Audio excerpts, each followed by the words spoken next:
오늘부터 한 달여 거쳐서 인쇄물 다 받으셨죠? 이제 우리가 다니는 여러분들이 또 몸담고 있는 교회가 교회는 도대체 어떤 곳일까? 또 우리 교회는 어떤 교회일까 하는 것을 좀 알고 다녀야 돼요. 여러분들 혹시 장로교가 왜 장로교인지 아십니까? 장로님이 있어서 장로교가 아니고 우리가 이제 공부하게 될 텐데 오늘 안 오신 분들 특별히 이제 다음 주에 임직자들을 발표할 텐데 그분들 중에 빠진 분이 계시면 연락하셔가지고 조병영 집사님 지금 녹화되고 있죠. 인터넷 교회 홈페이지 들어가서 첫 번째 오늘 공부를 꼭 해서 또 교회에 대해서 잘 알고 또 직분을 받는 게 바람직하지 않겠나.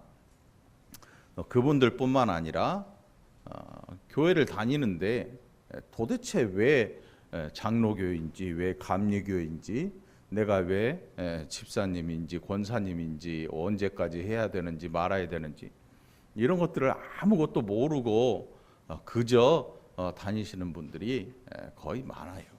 그래서 제가 계속 이렇게 다니다가는 안 되겠다 싶어서 특별히 9월 달에 지나면서 우리가 그러면 교회에 대해서 좀 알아보자 하는 생각을 가지고 우리가 함께 살펴보기를 원합니다. 제가 나누어 드린 인쇄물은 뭐냐면 거기 뭐라고 써져 있나요? 위에 시작. 좀 한 목소리로 시작. 그래서 헌법에 들어가면 총론이라는 항목이 가장 먼저 있어요. 그래서 학교 책에 보면 목차 또 저술 목적 뭐 이런 이야기이죠. 그래서 우리 교단은 대한예수교회 장로회예요. 처음에는 대한예수교 장로회가 하나였어요. 그런데 여기에서 이제 교단들이 여러 가지 이유로 막 갈라지면서 대한예수교 장로회라 그러면 그 어떤 장로인지 알 수가 없으니까 그 뒤에 이름을 붙이게 됐어요.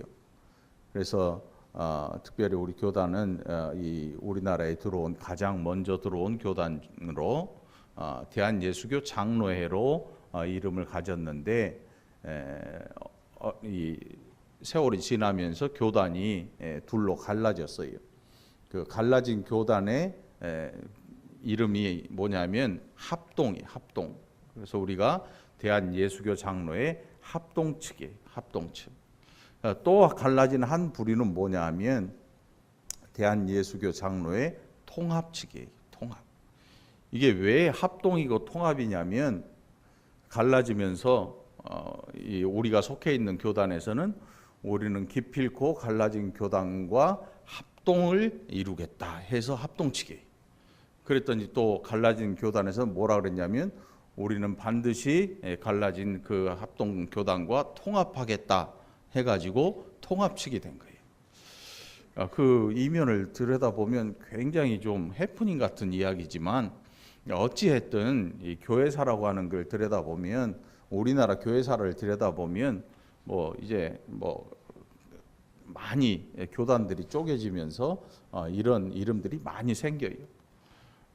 그래서 대한예수교 장로회 우리는 합동인데 어떤 교단은 합동 정통도 있어요.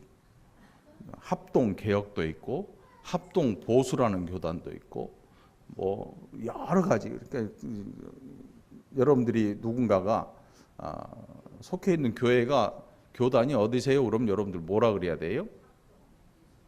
예장 합동입니다. 합동 다음에 뭐 없어요? 없는데요. 그러면 틀림없이 우리나라에서 제일 큰 교단의 교회가 맞군요. 아는 사람은 그렇게 이야기를 하죠. 우리 교단이 어디라고요? 예장 합동 측입니다. 이렇게 얘기를 해야죠. 그 헌법이 바로 제가 나눠드린 인쇄물이에요. 그래서 목회자가 뭐 여러분들이 쉽게 말해서 개척교회라 그렇게 부르잖아요. 그래서 그 목회자가 개척을 시작해서 교회를 설립을 해서 쭉 운영을 하면 우리 교회는 개척교회다 뭐 이렇게 말을 하는데, 사실은 이 개척교회라는 단어는 우리나라에만 존재하는 단어예요. 그냥 교회. 그래서 정확히 말하면 지교회라는 표현을 써요. 지교회. 뭐 그것은 나중에 또 배울 거니까.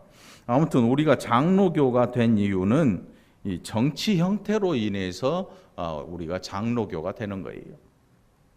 그래서 그 보면 우리가 주 1517년 신구 이대 분파로 나누어진 기독교는 다시 수도한 교파를 이룩하여 각각 자기들의 신경, 의식, 규칙, 정치 제도가 있어서 그 교훈과 지도하는 것이 다른 바 이를 다음과 같이 구분한다. 그렇지요. 그리고 다섯 가지가 기록되어 있는데, 첫 번째 교황 정치는 우리가 알고 있는 교황 있잖아요. 저 로마라고 하는 곳에 그 교황을 중심으로 정치를 이루어서 교회를 움직이는 형태의 정치를 교황 정치다. 그렇게 이야기를 해요. 또 두 번째는 감독 정치가 있어요. 여러분들 감리교 아시죠? 감리교에서 몇 년마다 뭘 뽑냐면 누구를 뽑냐면 감독을 뽑아요. 감독. 그 감독을 뽑아서 교회의 수장으로 교회를 관리하게 하는데, 감독을 통해서 이 정치를 하는 형태를 우리 감독 정치라 그래요. 감독을 뽑는 거예요. 그 밑에 자유정치, 종합정치, 이것은 뭐 간단하게 말하면 교회가 목회자가 있고 그 교회가 모든 것들을 다 알아서 하는 거예요. 어느 누구에도 간섭도 받지 않는. 그러니까 어떻게 보면 아주 민주적이고 좋을 것 같지만 어떤 면에서 보면 아주 위험한 요소를 가지고 있지요. 목회자가 만일 휙가닥 해가지고 이단으로 그냥 성도들을 다 끌고 가도 어느 누구도 법적으로 제어하거나 말릴 수가 없어요.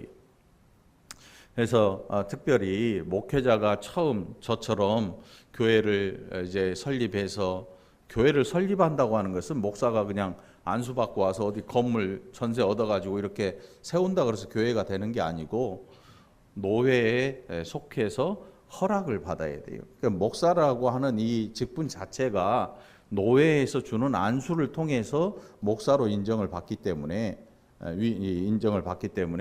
노회에 소속되지 않으면 목사라는 존재 자체는 없어요. 법으로 항상 법이, 우리가 평안할 때는 법이 필요 없잖아요. 근데 법이 언제 필요해요? 뭔가 말썽이 있고, 그렇죠. 질서가 어긋나거나, 이게 누가 잘못한 건지 잘 모르겠다 할 때, 그때야 이제 자가 필요하고 이 법이 필요한 거죠. 그래서 여러분들 제가 교회를 이제 시작해서 우리 월곶중앙교회가 18년이 됐어요. 18년. 그래서 내후년이면 20년이 되는데, 그래서 우리가 이 대한예수교 장로의 합동측인 이유는, 장로교인 이유는 장로회 정치 형태를 가져서 그래요. 그래서 뭐 여러분들은 잘 모르실 수도 있겠지만은, 이 정치는 지교회 교인들이 장로를 선택하여 당회를 조직하고 그 당회로 치리권을 행사하게 하는 주권이 교인들에게 있는 민주적 정치이다. 그래서 교회의 정치 형태 가운데 가장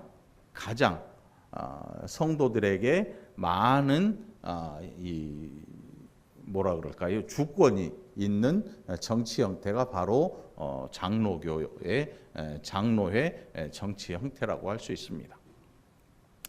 그래서 여러분들이 알고 있는 뭐 순복음교회나 이런 데는 중앙 집권적 정치 형태를 가지고 있습니다. 그래서 우리가 알만한 그 목사님들이 한마디 하면 멀쩡하던 목사님도 다른 데로 또 갈 수도 있고, 아니면 교회에서 나갈 수도 있고. 장로교는 절대로 그렇게 할 수가 없어요. 왜냐하면 목회자가 속해 있는 노회에서 목회자가 속해 있기 때문에 노회에서 결정하지 않으면 어느 누구도 목회자를 함부로 뭐 쫓아내거나 뭐 할 수가 없는, 그러니까 법으로 하지 않으면 절대로 움직일 수 없는 일들이 있어요. 그래서 이 장로의 정치 형태는 주권이 교인들에게 있는 가장 민주적인 정치 형태이다 하는 것을 여러분들 간단하게 알고 계시면 돼요. 자, 쉽게 말해서 당신 왜 장로교가 왜 장로교입니까? 물어보면 뭐라 그래야 돼요? 응? 장로들을 통해서 정치를 하기 때문에 대한예수교 장로회가 됩니다. 장로회가 된 것입니다. 뭐 간단하게 이렇게 이야기하면 되겠지요. 그리고 꼬치꼬치 캐묻고 자꾸 캐묻는 거는 이상한 사람이니까 얘기 안 해도 되는 거예요. 응? 그 사람은 뭔가 다른 목적을 가지고 지금 여러분들에게 이야기를 하려는 거겠지요. 자, 그래서 이 당회가 뭐냐면 나중에 나오는데 교회 안에 목회자, 당회장이라고 그러죠. 위임받은 목사가 있어요.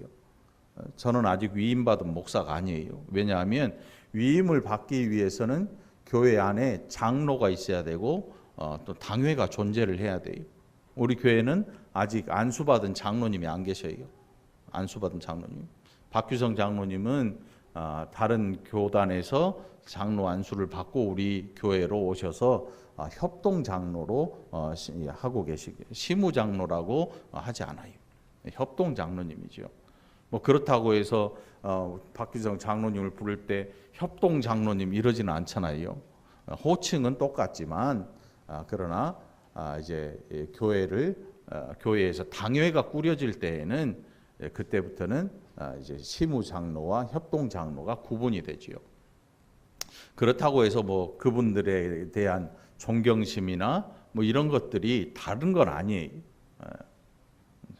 다음에 당회는 칠위 장로와 목사인 강도 장로의 두 반으로 소집되어 지교회를 주관하고 그 상회로서 노회, 대회 및 총회 이같이 3심제의 칠위회가 있다. 이런 정책은 모세와 사도 때에 일찍 있던 성경적 제도요, 교회 역사로 보더라도 가장 오랜 역사와 항상 우위를 자랑하는 교회는 이 장로의 정치를 채용한 교회들이며, 또한 이 장로의 정치는 다 웨스트민스터 헌법을 기본으로 한 것인 바, 이 웨스트민스터 헌법은 영국 정부의 주관으로 120명의 목사와 30명의 장로들이 1643년에 런던 웨스트민스터 예배당에 모여서 이 장로의 헌법을 초안하고 영국 강도회와 대회의 수의 가결한 연후에 총회가 완전히 교회 헌법으로 채용 공포한 것이다.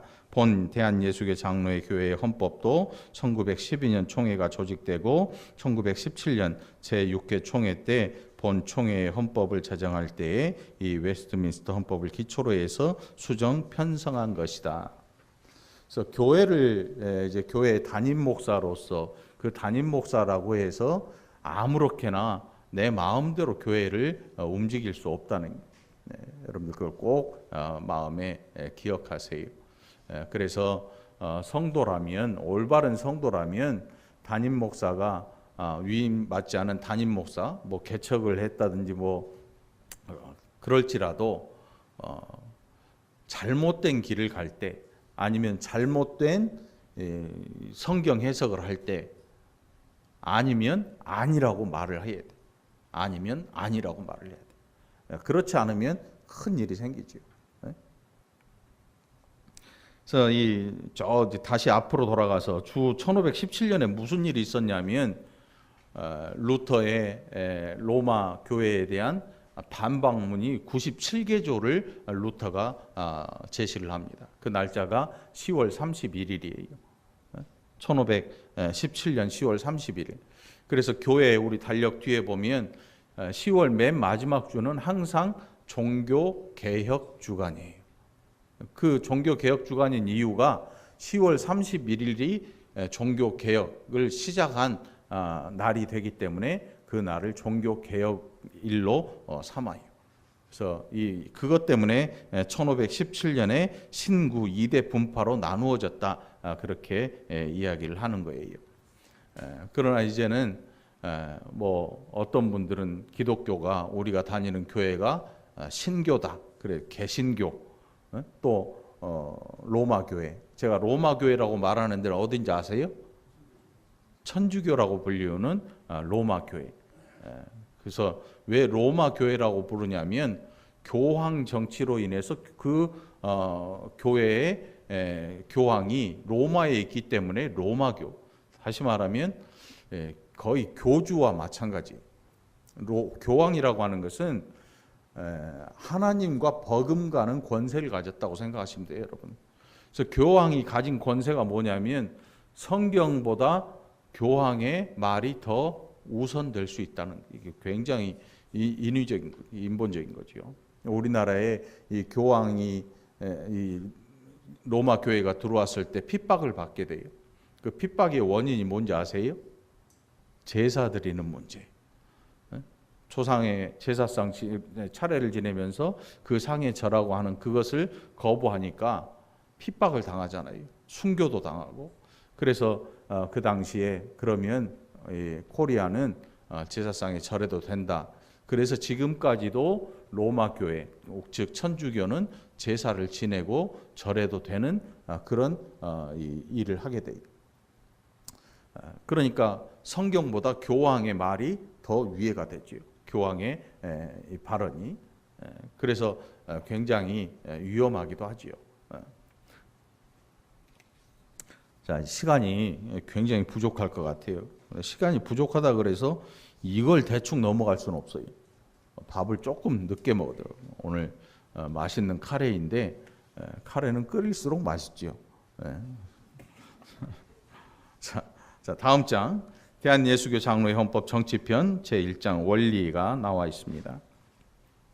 8개의 원리가 있는데 첫 번째 양심 자유가 있고, 두 번째는 교회 자유가 있고, 세 번째 교회 직원과 그 책임, 그래서 진리와 행위의 관계,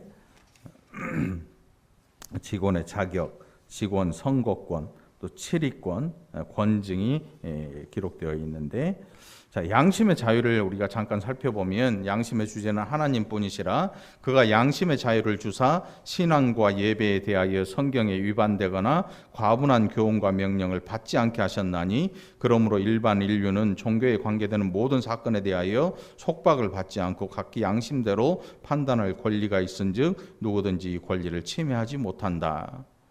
목회자인 저나 또 혹은 우리 교인 중에 누군가가 막 이상한 것을 전파하면서 이야기를 할 때 아니요 라고 말할 수 있는 자유가 있다는 거예요.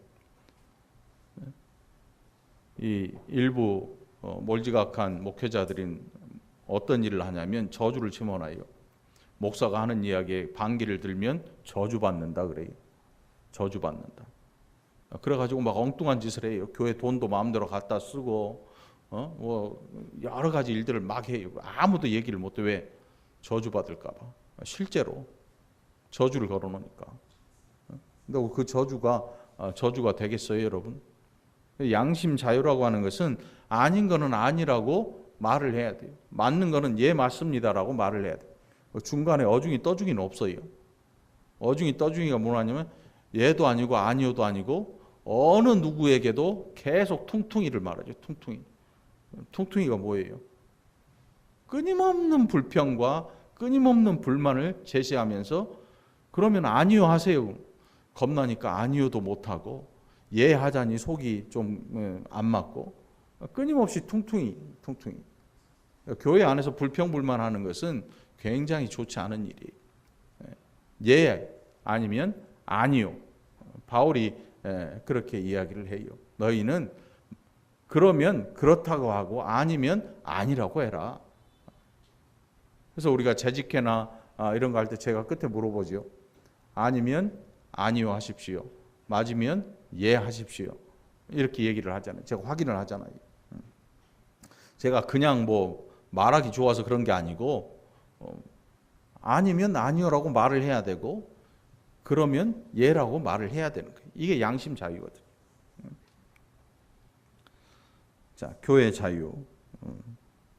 이거는 뭐 읽어보면 알 거니까 이 부분에 대해서는 우리가 넘어가도록 하고, 그 뒷장에 보면 직원의 자격이 있어요.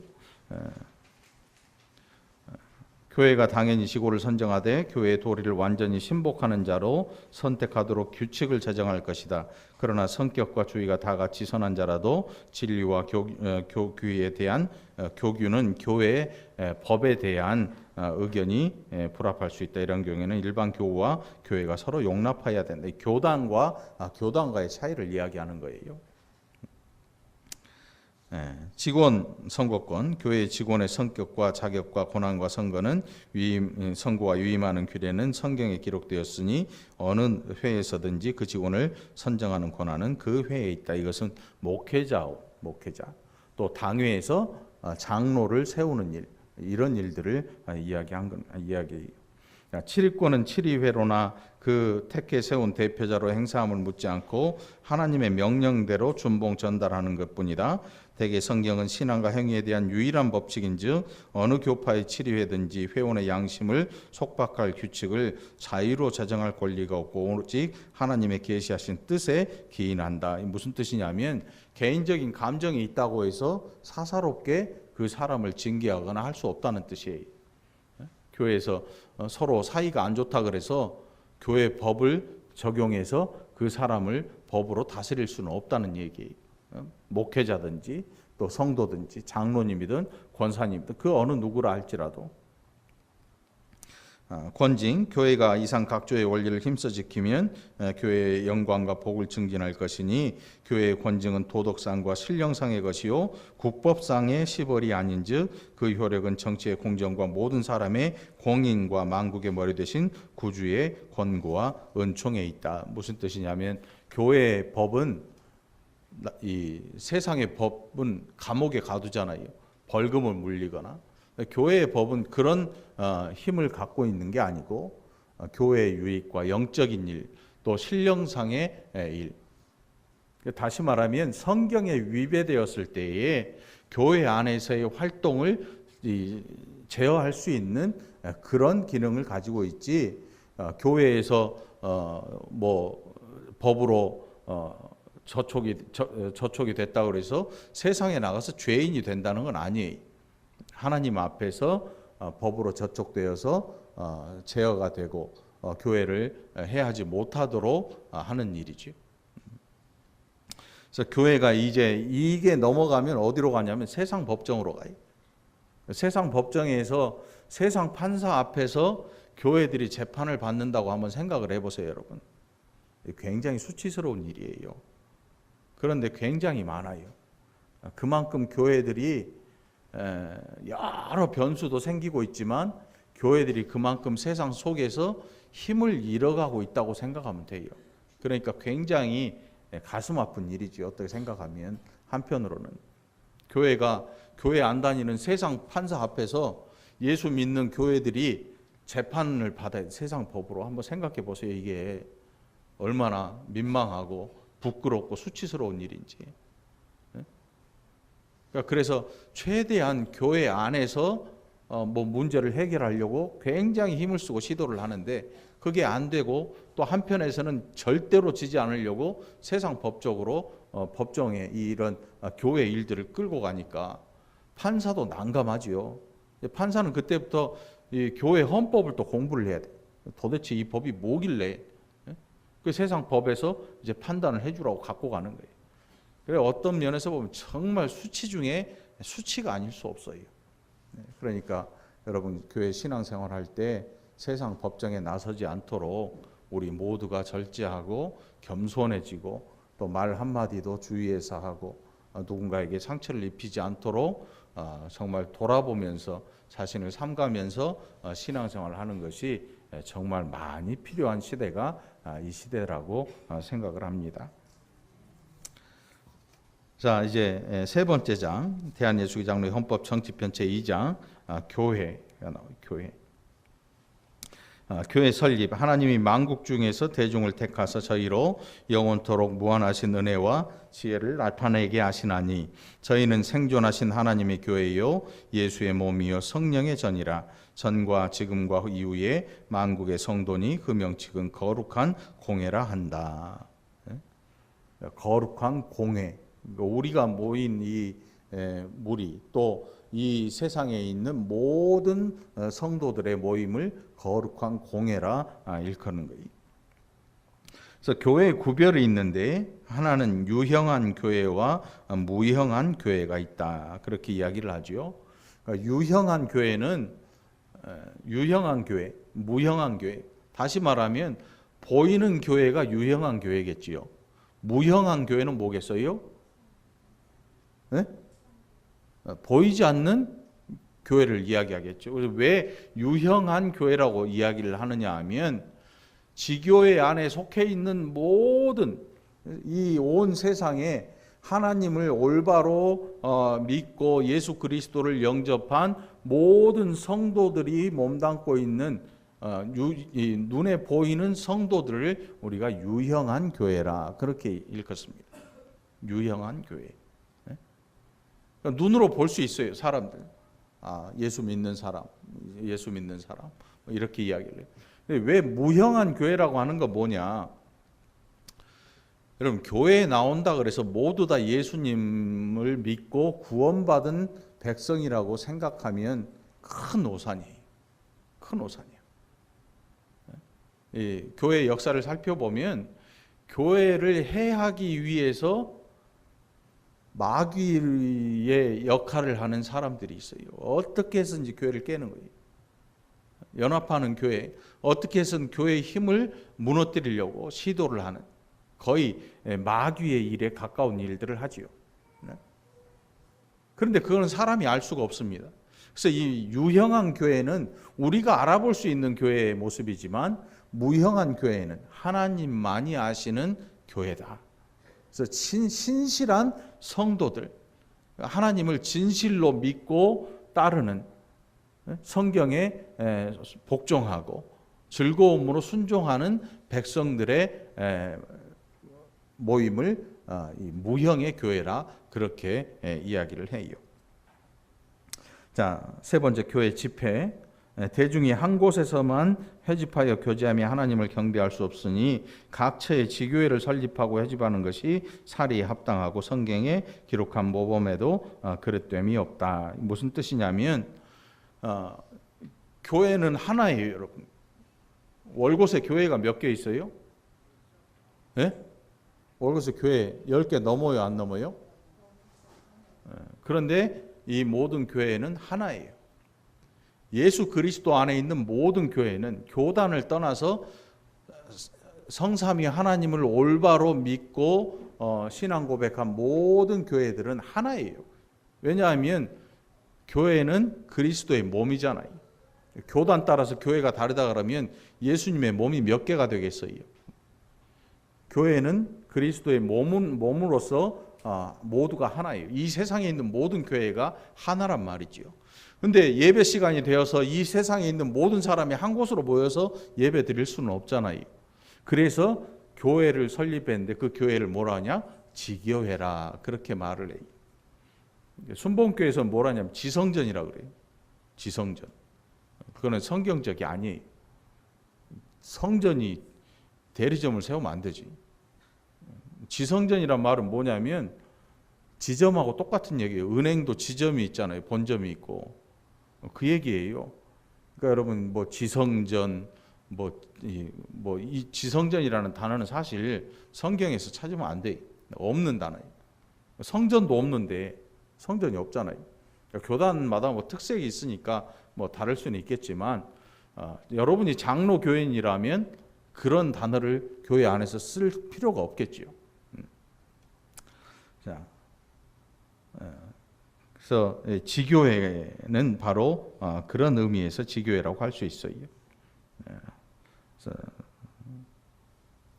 4조에 보면 각 지교회 예수를 믿는다고 공언하는 자들과 그 자녀들이 일정한 장소에서 그 원대로 합심하여 하나님을 경배하며 성결하게 생활하고 예수의 나라 확장하기 위하여 성경에 교훈한 모범대로 연합하여 교회 헌법에 복종하며 시간을 정하여 공동 예배로 회집하면 이를 지교회라 한다.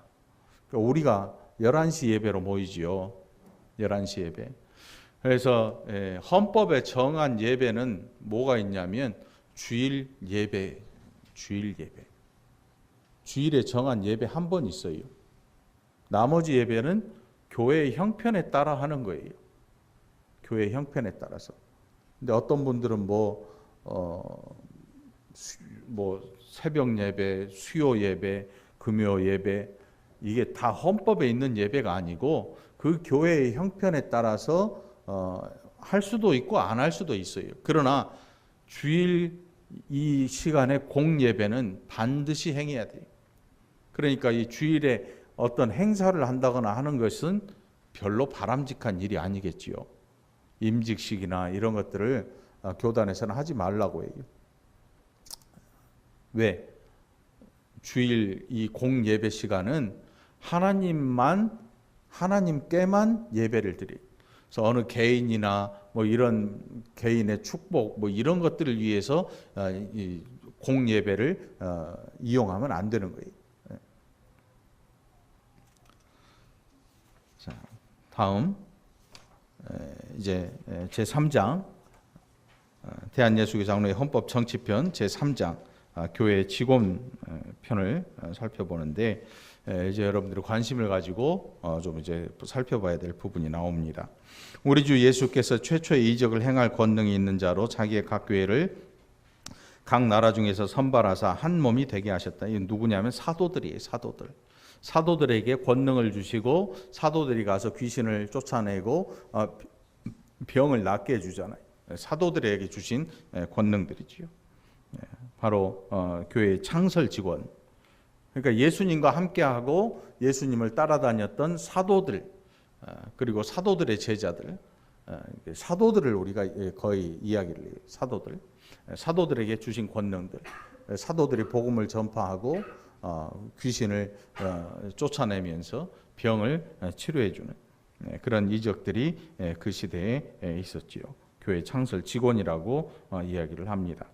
제2조 교회의 항존직이 있습니다. 항존직. 말 그대로 이 직은 항상 존재한다. 그래서 항존직이에요. 항존직. 교회에 항존할 직원은 다음과 같으니 장로와 집사요. 장로는 두 반이 있으니 저 밑에 보면 세 가지로 나와 있지요. 강도와 치리를 겸한 자를 목사라 일컫고 치리만 하는 자를 장로라 일컫나니 이는 교인의 대표자이다. 항존직의 시무연하는 만 70세로 한다. 여기서 이제 나오는 항존할 직원 장로에 대하여 나오는데 여러분들 여기 있는 저는 목사라고 일컬음 받잖아요. 여러분들 저를 부를 때. 근데 이 목사의 직분 안에는 뭐가 있냐면 두 가지가 있어요. 하나는 가르치는 교사로서의 직분이 있고 또 하나는 치리하는, 다스리는. 여러분 그러니까 다스린다고 할 때 어떤 분은 굉장히 기분 나쁘게 생각을 해요. 저도 처음에 모를 때는 목사가 뭔데 사람들을 다스려 이런 생각도 했어요. 근데 여기에서 다스린다고 하는 것은 왕이 그 백성을 다스리는 이 다스린다는 뜻이 아니고 성경을 통해서 백성들의 삶이 성경 안에서 밖으로 벗어나지 아니하도록 보살피는 그런 의미를 가지고 있습니다. 다스린다고 할 때 장로님도 마찬가지지요. 그래서 목사는 장로이면서 교사요. 그래서 목사라고 일컫습니다. 여러분들이 알고 있는 장로님은 뭐냐? 다스림은 장로님이에요. 치리장로다. 그렇게 이야기를 해요. 치리하는 장로다. 이 치리라고 하는 게 뭐예요? 당신 왜 헌금 안 합니까? 11조 안 합니까? 왜 당신은 감사헌금 안 하고 당신은 왜 신앙생활을 내 마음에 들게 안 합니까? 이런 말 하는 게 아니고 성경 안에서 벗어나지 아니하도록 성도들을 보살피고 또 병들었을 때 가서 함께 기도해주고 하는 이런 일들을 하는 이런 다스리는 이야기를 말해요. 제가 본 어느 장로님들은 일반 성도님들을 마치 말이지요, 자기 부하 다르듯이 막 하는 분들을 봤어요. 잘못 가르쳐서 그렇죠. 잘못 배워서 그런 건지 잘못 가르쳐서 그런 건지 모르겠지만 장로님이라고 하는 것, 또 목사도 마찬가지. 아무리 다스리고 가르치는 자라고 해서 성도들을 함부로 내 마음대로 할 수 있는 게 아니에요. 제가 여러분들을 제 개인적인 유익을 위해서 사용할 수 없잖아요.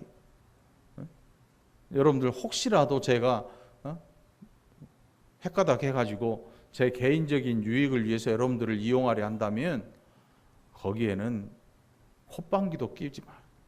콧방귀를 껴버려 차라리. 별일이네 하고 이렇게 등 돌리면 돼요. 절대로 그런 일이 있어서는 안 돼요. 그러니까 교회는 어느 한 사람에 의해서 막 사람들이 이끌려가고 그래서 교회가 항상 문제가 생겨요.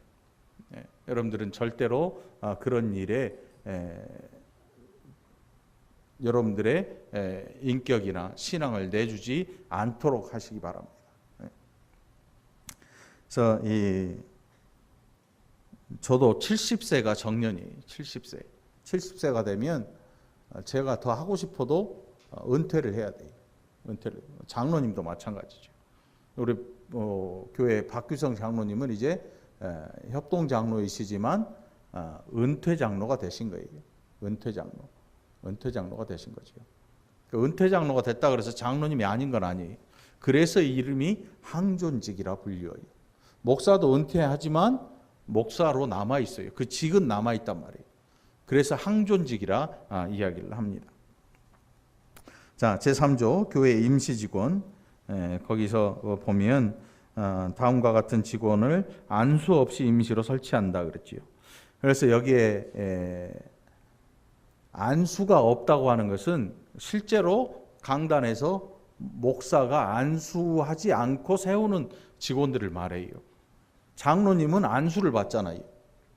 장로로 세워지기 위해서는 안수를 받아야 돼요. 그런데 여기에 임시 직원이라고 하는 것은 안수가 없는 직원을 말해요.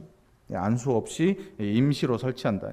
임시라 그래서 뭐 아무 때나 뭐 갈아치우는 이런 정도의 임시 직원이 아니고 정말 교회가 필요할 때 세우는 귀한 일꾼들이지만 안수가 없기 때문에 임시 직원이라고 불리우는 거지요. 그래서 그 전도사, 여러분이 알고 있는 그 남녀 전도사님들 있죠? 전도사님들은 안수를 받지 않아요. 왜? 아직 목회자가 아니기 때문에. 뒷장으로 넘어가서 이제 이게 마지막 장이죠. 시간을 좀 빨리 하겠습니다.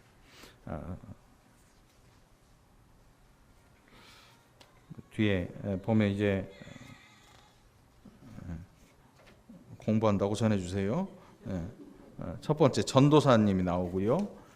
그 권한이 나오는데 또 전도인. 이 전도인은 전도사님 권한은 뭐 여러분들이 신학 공부를 하는 분들이 아니기 때문에 특별히 뭐 그저 한번 읽어보면 될 것이고, 두 번째 전도인. 이 전도인은 뭐냐면 요즘은 이게 전도인이라는 제도가 거의 없어요. 그러니까 우리나라 기독교 초기에 생업을 다 내려놓고 전도만을 위해서 교회에서 소정의 사례를 받으면서 전도만 하는 분들이 있었어요. 그걸 전도인이라고 일컬었는데 지금 우리가 사는 이 시대에는 그 전도인이 없어요. 자, 세 번째 권사. 이제 권사님들 한번 손들어 보세요. 권사님들 한번 손들어 봐요. 잘 봐요, 이제. 내가 왜 권사인데, 내가 권사인데 내가 어떤 직분을 가지고 있나를 한번 보시란 말이죠. 자, 권사의 직무와 권한. 권사는 당회의 지도 아래 교인을 방문하되 병 환자와 환난을 당하는 자와 특히 믿음이 연약한 교인들을 돌보아 권면하는 자로 재직해 회원이 된다. 여러분 재직회 때 참여하시죠, 권사님들. 그래서 여기에 보면 이걸 오해하시는 분들이 교인을 방문하되 병 환자와 환난을 당하는 자와 믿음이 연약한 교인들을 돌본다. 그 앞에 걸 잘라 먹어버리면 큰일 나요. 여기에 당회의 지도 아래 기록되어 있잖아요. 우리 교회는 당회가 없어요. 그럼 누구의 지도를 받아야 되겠어요? 목회자, 담임하고 있는 목회자의 지도를 받아야죠. 막 아무 때나 누구 아무한테나 찾아가서 뭐 기도해 준다고 안수기도 하고 이게 절대로 바람직한 일이 아니에요. 늘 그렇게 하던 분들이 어떤 일을 하냐면 교회를 쪼개요. 늘 교회의 말썽을 일으키고, 사람이 목적 없이 찾아가서 자꾸 수다를 떨다 보면 뭔 일이 생기냐면 안에서 다른 게 나와요. 불평 생기고 불만 생기고. 목사도 저도 사람인데 또 사모도 사람인데 뭐 흠집이 없겠습니까? 이야기하다 보면 아유 정말 옷은 왜 저렇게 입는지, 배는 왜 그렇게 나와가지고, 예배 시간은 왜 이렇게 길게 하는지 자꾸 불평 불만을 꺼내 끄집어 내놓는단 말이에요. 이런 일들로 말미암아 교회가 유익을 갖지 못해요. 그래서 여러분들이 누군가의 집을 찾아가는 것은 그건 굉장히 신중한 일이 돼야 돼요. 내가 여기에 가서 함께 대화를 하면서 신앙적 유익이 없다 생각할 때는 방문을 금하는 게 좋아. 그래서 성도들이 너무 가족도 아닌데 지나치게 가까운 것은 결국 자신들에게 아픈 화살이 돌아오게 돼 있어요. 왜냐하면 피가 섞이지 않았잖아요. 전혀 남이에요. 어렸을 때부터 친구도 아니에요. 다 잘하고 사회적인 모든 환난 폭파 다 겪은 다음에 만난 사람들이에요. 또 어떤 면에서는 정말 좋은 사이기도 해요. 예수 안에서 만났으니까 얼마나 각별하고 좋은 사이입니까? 예수의 사랑으로 묶였으니까. 그런데 이 사랑이 슬금슬금 변질이 되다 보면 인간적인 것이 섞여들게 되고 굉장히 큰 아픔을 당하게 돼요. 왜? 사람한테는 반드시 실망하게 돼 있거든요. 반드시 실망하게 돼 있어요. 사람한테는요, 심한 경우에는 자살도 해요. 그 배신감에 치를 떨면서. 이게 인간이에요. 사람이 주는 이 배신감은 말할 수 없는 큰 배신감도 있어요, 여러분. 그러니까 너무 친해도 안 돼. 그렇다고 너무 소위 말해서 쌩깐다 그러죠. 쌩해도 안 된단 말이에요. 적절한 거리를 유지해요. 내 마음을 털어놓되 이게 저 사람이 알아서 저 사람 마음에 짐이 되겠다 싶으면 마음속에 그냥 담아두고 쓸어내리는 게 낫죠. 어떤 분은 신앙생활 처음 시작하면서 자기 아픈 이야기를 다 했더니 동네 사람이 다 알고 있어요. 여러분 그게 얼마나 힘든 일이겠어요. 나는 정말 신앙생활 예수님 만나가지고 처음에 너무 좋아가지고 이분에게 이야기를 다 해줬는데 나중에 보니까 동네 사람이 다 알고 있는 거예요. 내 아픈 이야기, 수치스러운 이야기들을 믿고 다 해줬는데. 그게 바로 적절한 거리를 둬야 돼요. 정말 하고 싶은 얘기가 있다면 누구한테 해야 될까요? 그렇죠. 교회 와서 기도하세요. 하나님 앞에 털어놓고 하나님 앞에 호소하고, 그리고 하고 싶다면 목회자한테 이걸 털어놓으면 되는데, 여러분 목회자도 사람이에요. 목회자도 사람이라 나중에는 자기가 이야기해놓고 자기가 목사님 얼굴을 못 봐요. 목사님이 다른 사람한테 절대 얘기도 안 하는데 자기가 해놓은 이야기 때문에 자기가 걸림돌이 돼서 결국 교회를 떠나요. 신앙생활을 못해요. 그러니까 절대로 이걸 내가 남에게 털어놔서는 결코 이게 덕이 되지 않고 유익이 되지 않겠다 할 때는, 여러분 교회 낮에 비어 있잖아요. 밤에도 비어 있어요. 예배 시간 아니면 와서 펑펑 울고 하나님 앞에 매달리면 누가 모를 사람이 어디 있습니까? 아파트 집에서 막 하면은 밑에서 층간 소음 때문에 쫓아 올라오잖아요. 옆집도 시끄럽고. 교회 와서 기도하면 저 당구장 사장님이 보초도 서줘요. 못된 사람들 와서 막 돈 달라 그러면 쫓아와서 전라도 욕 시원하게 나오거든요. 짝소리 못하고 간다고. 등치도 이렇게 눈도 부리부리하고 아주 하나님 멋진 이웃을 주셨어요. 기가 막히게. 아주 우리 교회만큼 안전한 데가 없어요. 와서 문 딱 잠그고 여러분들 와서 교회에 와서 털어놓으세요. 정말 힘든 일이 있거든 사람한테 얘기하지 말고 이 교회에 와서 털어놓으란 말이에요. 할렐루야. 오죽 아멘을 안 하니까요. 할렐루야 하니까 아멘을 안 해요. 자, 그래서 권사님들 이제 제가 다 곁길로 빠졌는데 권사님의 하는 일이 바로 그거예요. 연약한 자를 위로해주고 세워주는 거예요. 이 집 이야기 저 집 이야기 하는 게 아니고 여러분 잘 기억하세요. 은혜로운 말이 아니면 입 밖에 내지 마세요.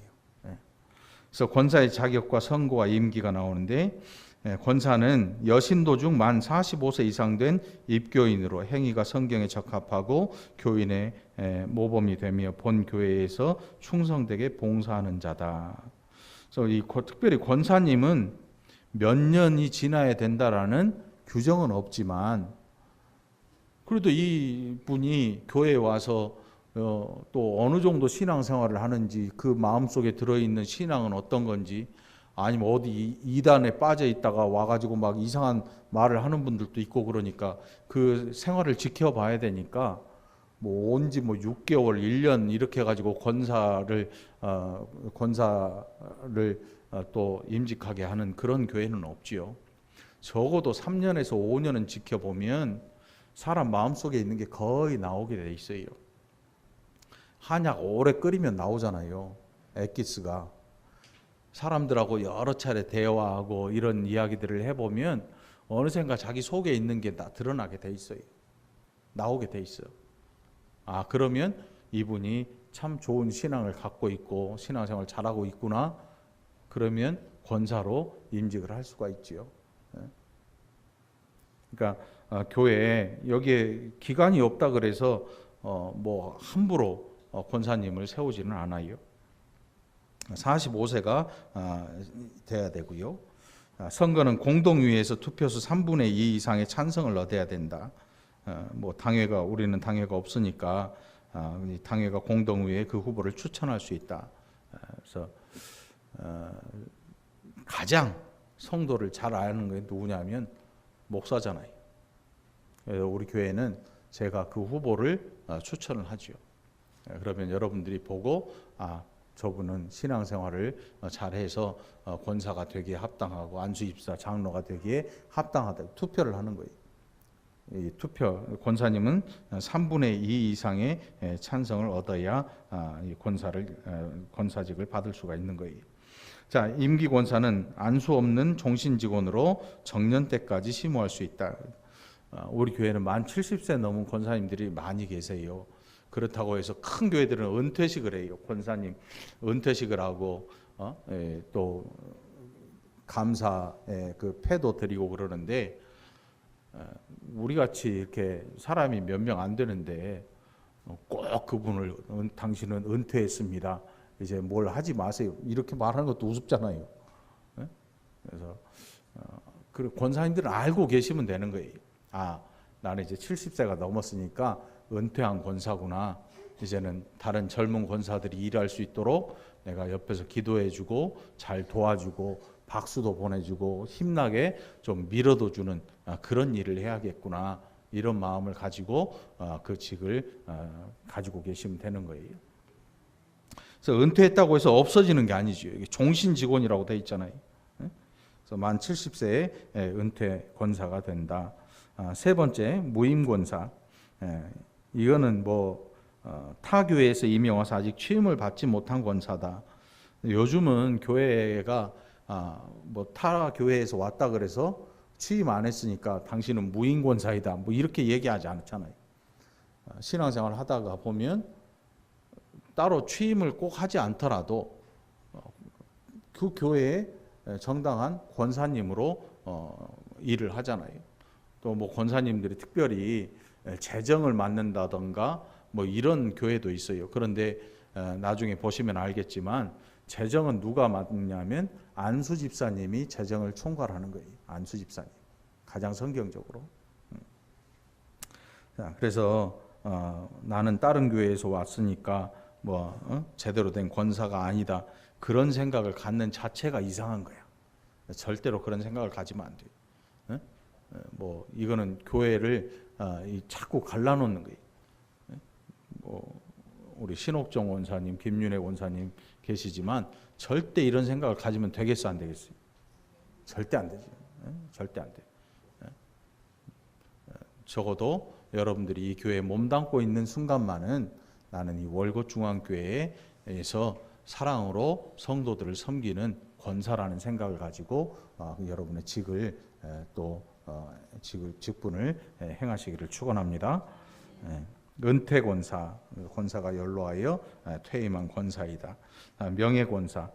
그래서 이 60세 이상 된 입교인으로 행위가 성경에 적합하고 모범된 자를 임명할 수 있다. 이제 연로하셔서 권사로 새로 임명을 할 수가 없는 그 시기가 지나버린. 그런데 보니까 신앙은 참 아름답게 신앙생활. 그럴 때 명예 권사의 직을 주어서 그 호칭을 주는 거예요. 이름을 주는 거예요. 명예를 주는 거지요. 명예를. 그래서 명예 권사로서의 직을 받을 수 있다.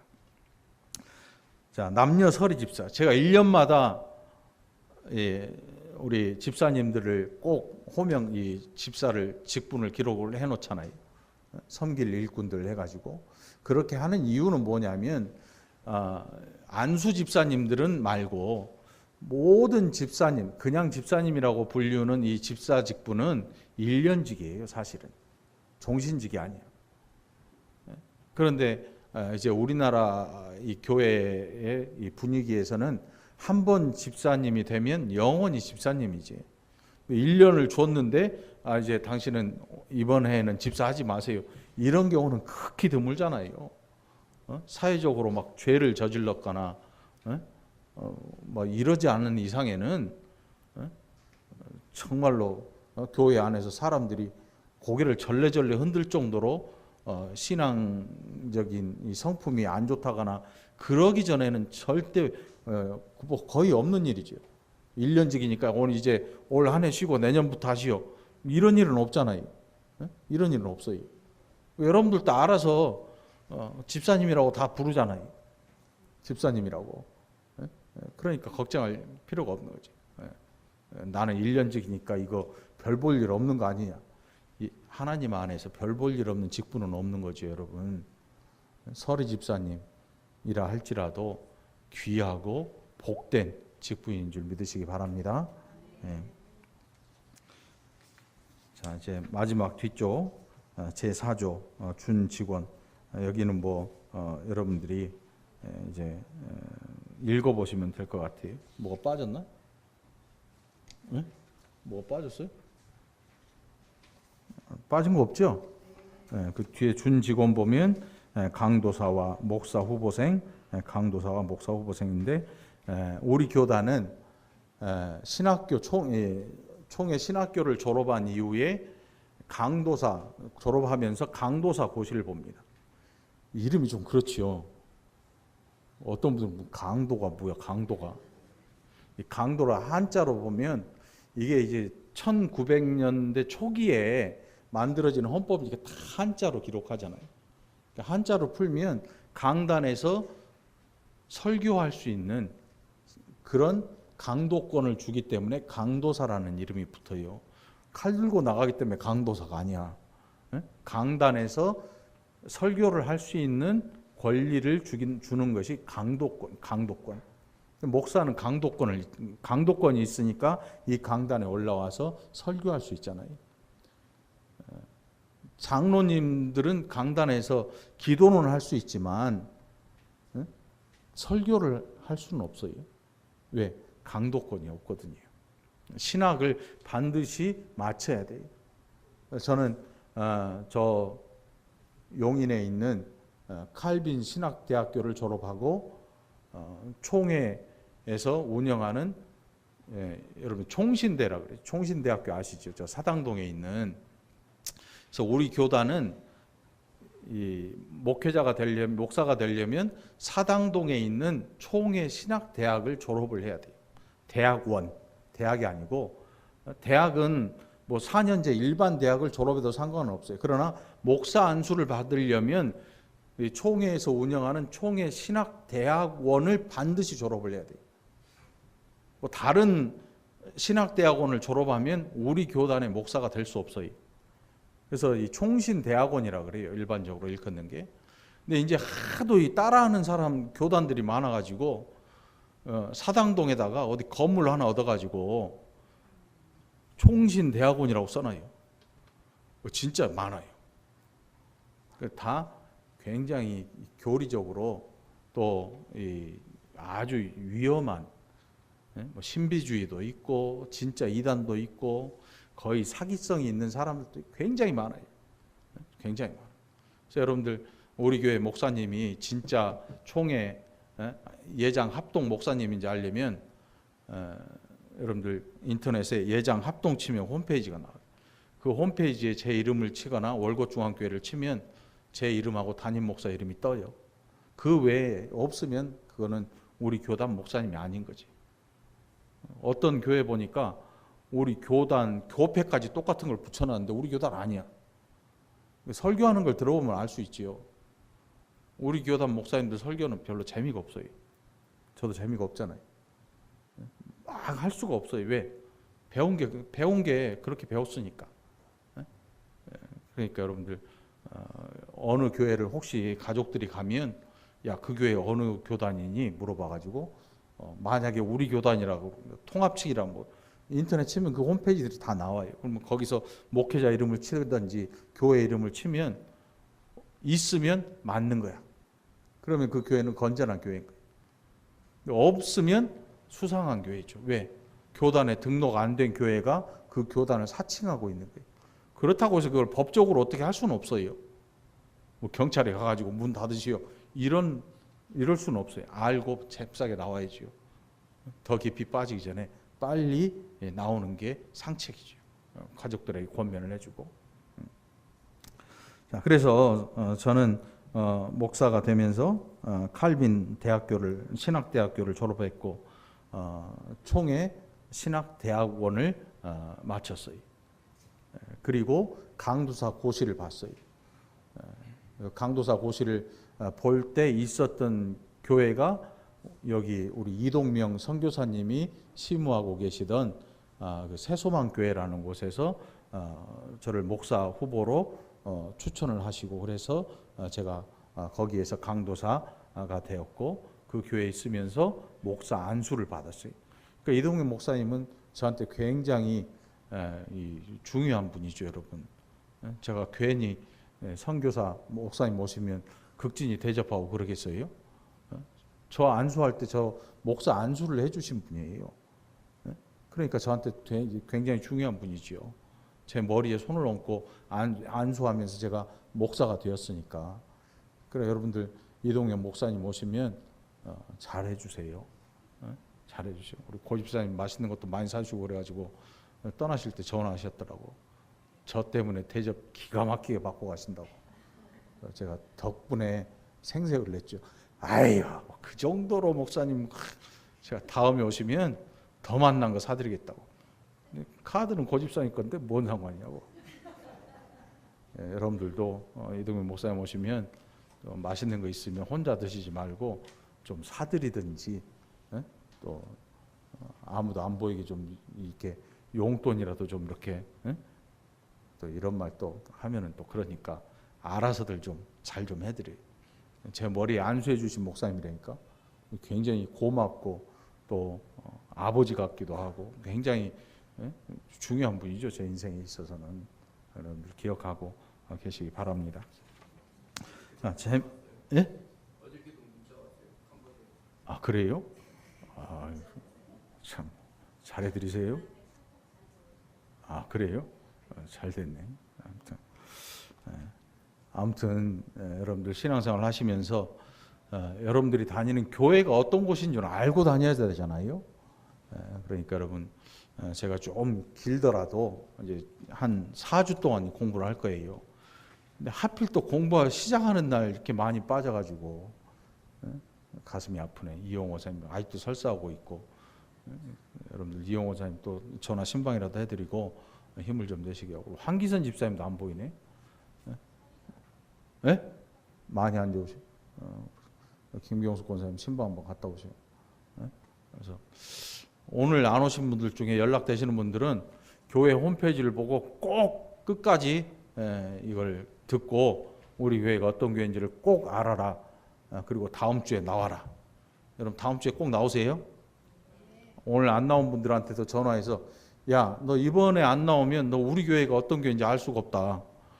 얘기해서 꼭 우리 모든 교인들이 나와서 우리가 섬기는 교회를 잘 알고 또 섬길 수 있기를 간절히 축원합니다. 기도합시다. 하나님 감사합니다. 하나님 우리를 또 하나님 세우신 귀한 교회에 보내셔서 함께 섬기고 함께 사랑하고 함께 또 구원의 은혜를 나누게 하심 감사합니다.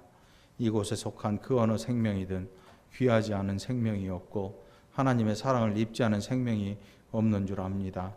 우리 모두가 서로를 귀하게 여기고 서로를 사랑하고 서로를 대하여서 예수 그리스도의 형상을 담은 복된 존재라는 사실을 늘 기억하고 서로를 또 겸손히 섬기게 인도하여 주시옵소서.